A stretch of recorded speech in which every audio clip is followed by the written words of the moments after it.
नमस्कार, शाम के 6 बज चुके हैं। देश की बात तो पहले बात कर लेते हैं तीसरे चरण में हुए मतदान की। और 2024 में ये लोकसभा का चुनाव बीजेपी के लिए कई राज्यों में अपना गढ़ संभाल कर रखने की परीक्षा होगी। प्रधानमंत्री ने जो 400 पार का नारा दिया है उसके मुकाबले 2019 के मुकाबले क्या कुछ अंतर आ सकता है? बिहार, महाराष्ट्र, कर्नाटक, मध्य प्रदेश जैसे राज्यों में क्या बीजेपी अपना जो गढ़ है उसको संभाल पा रही है? एक नज़र डालेंगे हम 2019 के लोकसभा नतीजों पर। यूपी में अगर हम बात कर लें सबसे पहले, क्योंकि सबसे ज़्यादा लोकसभा की सीटें 80 सीटें यहीं से आती हैं, तो यूपी में 2019 में बीजेपी ने हासिल की थी 62 सीटें और सहयोगी दल अपना दल से मिलाकर 64 सीटें। तो क्या यहाँ पर अब जो राहुल गांधी और अखिलेश यादव साथ आ गए हैं इसका कुछ असर पड़ सकता है? बिहार की बात करें तो बिहार में 2019 में 40 लोकसभा सीटों में से बीजेपी को 17 सीटें मिली थी, सहयोगी जेडीयू को 16 सीटें, रामविलास पासवान की एलजेपी को 6 सीटें मिली थी। तो बीजेपी गठबंधन में बिहार में 40 में से 39 सीटें हासिल की थी। 2019 में अब कर्नाटक की बात कर लेते हैं। कर्नाटक में 28 लोकसभा सीटों में से बीजेपी ने जीती थी 25 सीटें। महाराष्ट्र का बात करते हैं तो महाराष्ट्र में 48 सीटें आती हैं, यूपी के बाद सबसे ज़्यादा। तो यहाँ पर बीजेपी ने 23 सीटें जीती थी, सहयोगी एकजुट थे तब शिवसेना, उनको 18 सीटें मिली थी। तो 48 सीटों में से 41 सीटें इन सबके साथ बीजेपी सहयोगियों के पास गई थी। मध्य प्रदेश में 29 लोकसभा सीटों में से बीजेपी ने जीती थी 28 सीटें। तो चलेंगे अपने सहयोगियों के पास और जानकारों के पास और समझने की कोशिश करेंगे कि ज़मीनी हालात में क्या कुछ बदलाव आया है। लेकिन उससे पहले लोकतंत्र के कई रंग होते हैं। राजनीति में जो असर डालते हैं, जो वोट करना होता है, बहुत महत्वपूर्ण होता है। तो आज पहले आपको बता दें कि कई ऐसे लोग थे जो चल भी नहीं सकते थे, वो पहुँचे मतदान करने। सड़कें नहीं थी तो कैसे पहुंचे आपको दिखाएंगे, और जिनके हाथ नहीं थे तो पैरों से तक उन्होंने वोट डाला है। पहले ये चुनावी रंग पर नजर।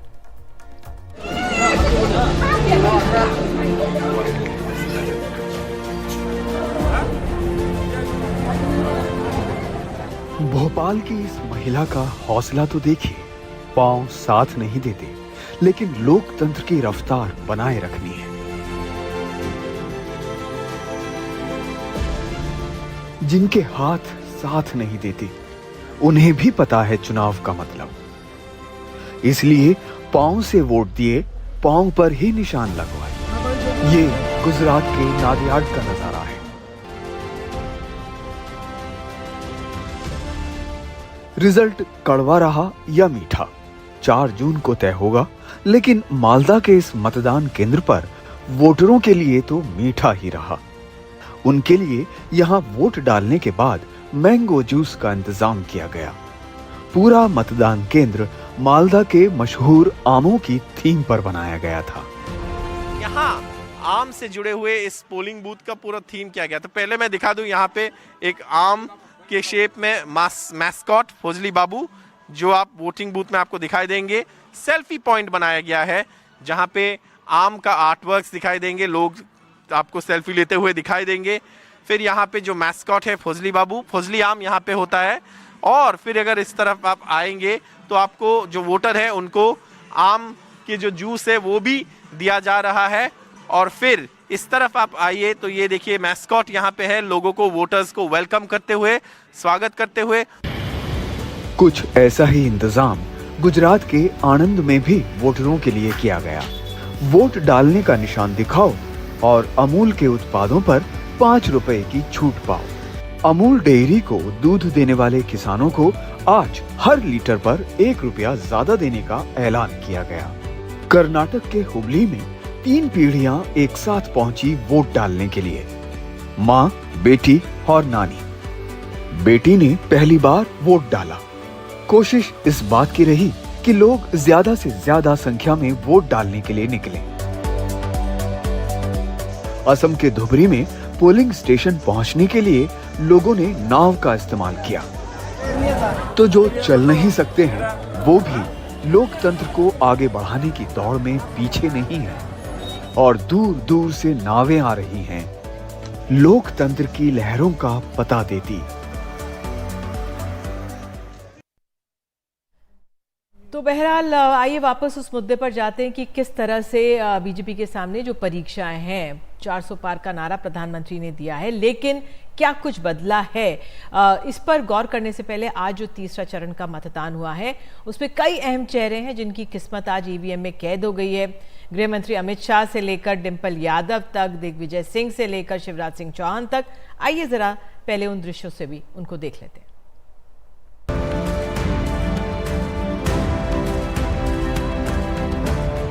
एक ऐसी सरकार चुनिए जो भ्रष्टाचार के खिलाफ हो, गरीबी का उन्मूलन करना चाहती हो,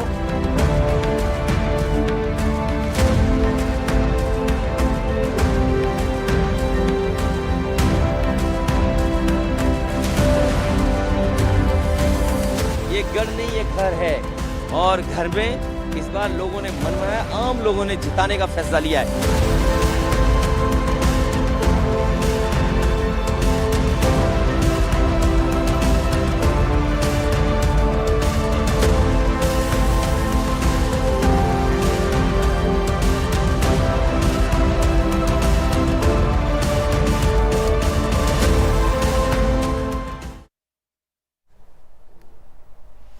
तो बहरहाल आइए सबसे पहले हम रुख कर लेते हैं बिहार का, क्योंकि बिहार एक ऐसा राज्य है जहां पर बहुत बदलाव है। 2019 से लेकर अगर अब 2024 की बात करें, वहां पर एक युवा चेहरे भी सामने कई आ गए हैं, सत्ता पक्ष में, विपक्ष में। क्या कुछ बदलाव आ रहा है? हमारे साथ दो खास मेहमान स्टूडियो में हैं, संजय सिंह और हिलाल अहमद हमारे साथ यहाँ पर मौजूद हैं। एक एक करके हमने जो ग्राफिक के मद्देनज़र जो जिन राज्यों में बीजेपी की बहुत बहुमत से बीजेपी आगे आई थी, क्या कुछ बदलाव आया, कैसे बीजेपी क्या अपना गढ़ बचा पाएगी? अगर हम बिहार की बात करें, क्या आपको लग रहा है कुछ बदलाव है वहाँ पर? देखिए निधि, बदलाव तो एक पिछले चुनाव से 2019 से आपने काफ़ी सक्रिय रूप से किया था, बिहार चुनाव भी आपने काफ़ी सक्रिय रूप से किया है, असेंबली इलेक्शन। एक जो बड़ा बदलाव है वो नीतीश कुमार का वापस आना है, और इस चुनाव में वो अपना नीतीश कुमार जो पहले के नीतीश कुमार हुआ करते थे वो नीतीश कुमार नहीं है, ये भी एक फैक्ट है। मतलब वो परिवर्तन है, उनकी क्रेडिबिलिटी डाउन है। इसलिए बीजेपी के ऊपर है कि नीतीश कुमार को वो कितना, नीतीश कुमार का अभी भी एक सर्टेन वोट परसेंटेज है, डिमिनिश्ड भी होगा तो 8-10% के आसपास नीतीश कुमार वोट अपने साथ कैरी करके ले जाएंगे। वो फैक्टर काफ़ी इंपॉर्टेंट हो जाता है। दूसरी चीज़ है कि तेजस्वी यादव, लालू यादव हैं, लेकिन लालू यादव स्वस्थ नहीं है, मतलब यहाँ वहाँ। और लालू यादव ने आज एक ऐसी बात कह दी जो मतलब काफी बड़ा, नरेंद्र मोदी प्राइम मिनिस्टर के उस पर शायद प्रधानमंत्री ने टिप्पणी भी कर दी, हाँ, मुस्लिम वर्ग में आरक्षण की हाँ, बात, मुस्लिम वर्ग में, और उन्होंने पूरा कह दिया। तो उसके कारण मतलब पीएम को आज जिस दिन मतदान हो रहा है, उन्होंने सुबह सुबह इस मुद्दे को उठा लिया और पूरी की पूरी बीजेपी इस मुद्दे को लेकर के आगे चल पड़ी है क्या कि उनका लालू यादव का जो पूरा कुनबा है उसका एमओआई का एकदम बिल्कुल सॉलिड सपोर्ट है बिहार में। अभी ये डेंट करेगा वाई को, मतलब बाकी जो उनका कॉम्बिनेशन है अदर बैकवर्ड कास्ट इस चीज़ पे, क्योंकि रिजर्वेशन काफ़ी सेंसिटिव इशू है, वो थोड़ा देखना होगा।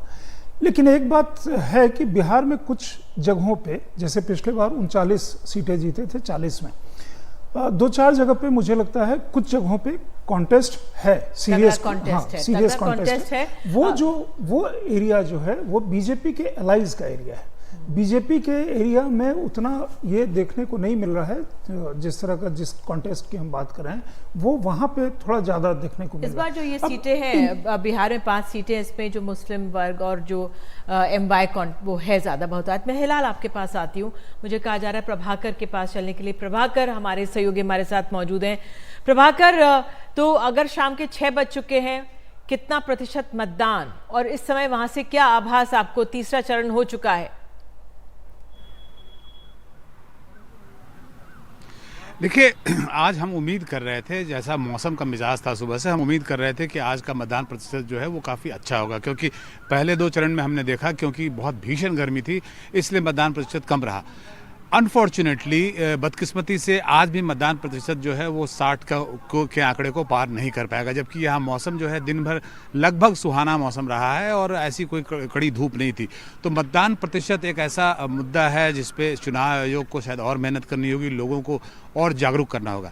जहाँ तक इस तीसरे चरण की बात है, बिहार के उन 5 सीटों की बात है, देखिए ये कोसी और मिथिलांचल का इलाका है जिसमें ये चुनाव हो रहे हैं। मधेपुरा, सुपौल और अररिया जो है ये कोसी का बेल्ट है बिहार का, और झंझारपुर और खगड़िया जो है ये मिथिलांचल का लगभग इलाका आप इसे मान सकते हैं। ये इलाका जो है वो आम तौर पे, क्योंकि ये मुस्लिम बहुल इलाका है, यहाँ पे यादव पॉपुलेशन बहुत ज़्यादा है। एक समय में कहावत हुआ करती थी कि रोम है पोप का और मधेपुरा है गोप का, तो ये यादव बेल्ट है, ये मुस्लिम बेल्ट है।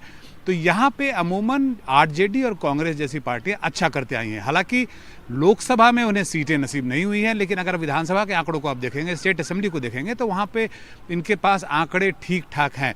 और ये इस बार इंडी अलायंस की जो दलें हैं, चाहे वो आरजेडी हो या कांग्रेस हो, ये कोशिश में है कि इस बार शायद वो कुछ आंकड़े यहाँ से जुटा पाएं लोकसभा सीटों के मद्देनज़र, क्योंकि 5 सीटों पर चुनाव हो रहा था और इसके पहले भी जो पूर्णिया का बेल्ट है।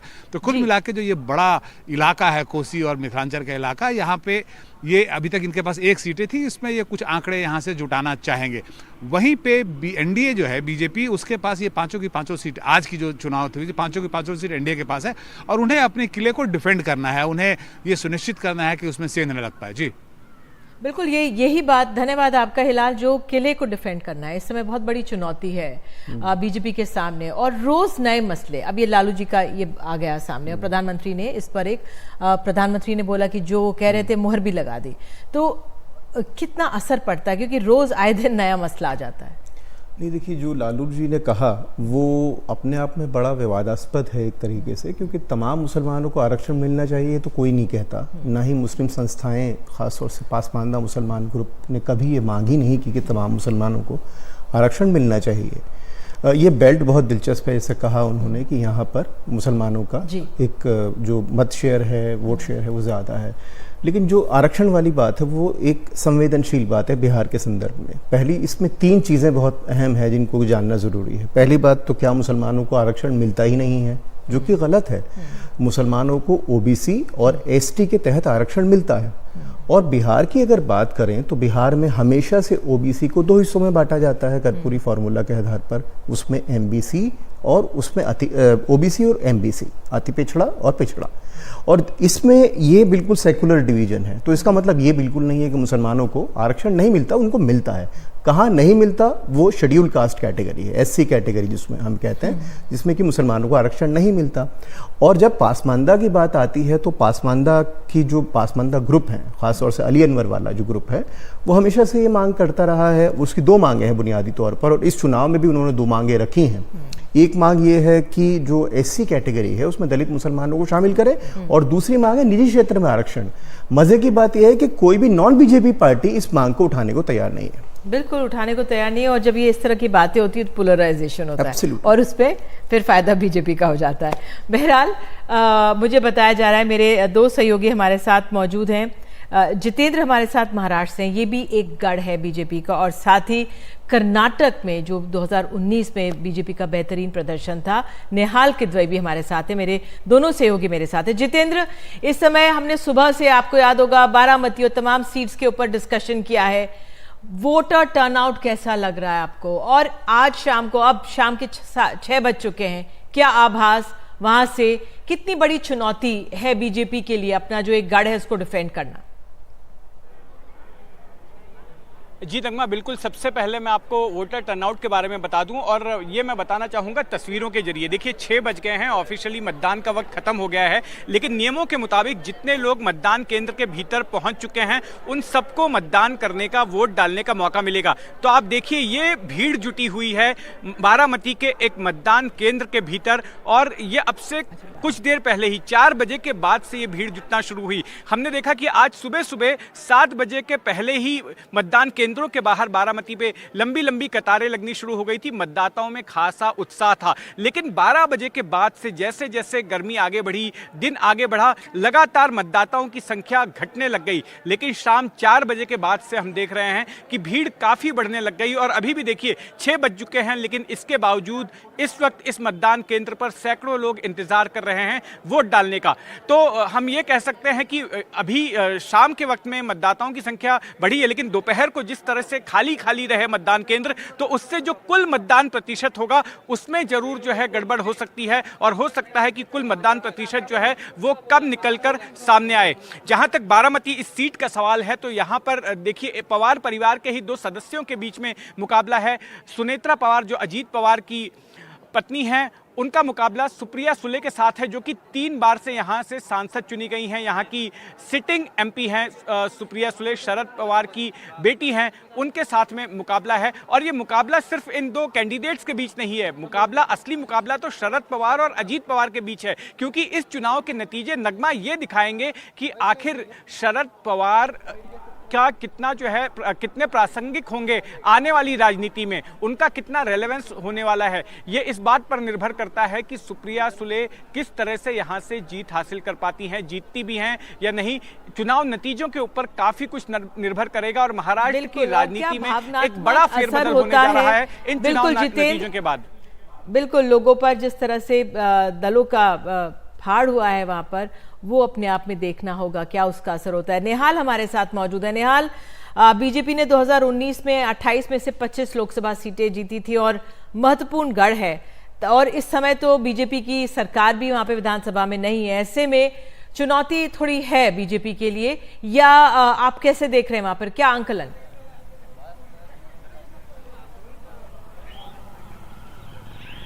देखिए, जिन 14 लोकसभा की सीटों पर आज चुनाव हो रहे हैं, उन सभी सीटें 2019 में बीजेपी ने जीती थी।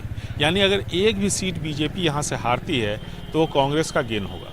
लेकिन यहाँ 2019 की जो परिस्थितियाँ थी और आज की जो परिस्थितियाँ हैं, दोनों में बहुत फ़र्क है। और ऐसे में कांग्रेस को ऐसा लगता है कि जो गारंटियाँ उन्होंने लागू की हैं उसका फ़ायदा मिलेगा।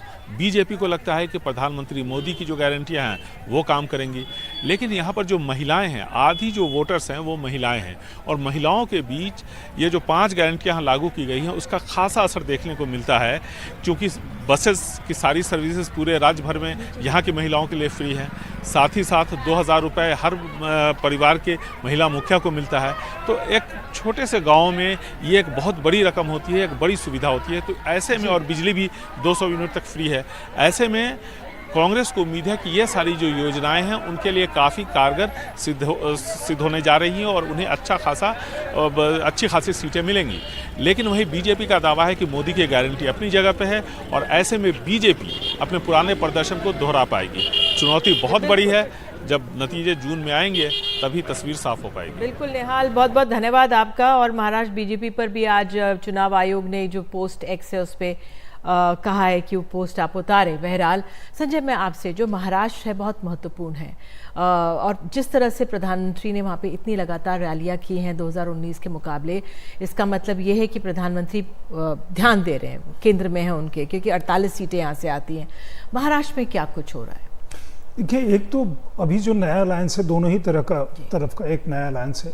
अब अजीब सी वहाँ स्थिति है, जिन्होंने पार्टी बनाई उनके पास सिंबल नहीं है, सिंबल कोई और किसी के पास है, असली कौन है? तो एक पहला आज का जो चरण है उसमें एक लिगेसी की भी बात है। बारामती में जो अभी हमने देखा, जो जितेंद्र बता रहे थे, जो कतारें हैं इस समय में 6 बजे से 6:20 हो रहा है, इस समय में अगर इतनी लंबी कतार है तो वो एक कहानी अपने आप में कह रही है, क्योंकि दिन में भीषण गर्मी, एक लेट इवनिंग। इसका मतलब है कि ये अभी जो मतदान होगा, जितनी मेरी समझ है, वो एक पार्टी के लिए ज्यादा होगा, एक पक्ष के लिए ज्यादा होगा। ये ऐसा नहीं है कि इसमें जो मतदान जाएगा वो दोनों पक्ष, मतलब लोग अचानक उठ करके आए हैं। ये मोबिलाइज किया हुआ वो क्राउड है।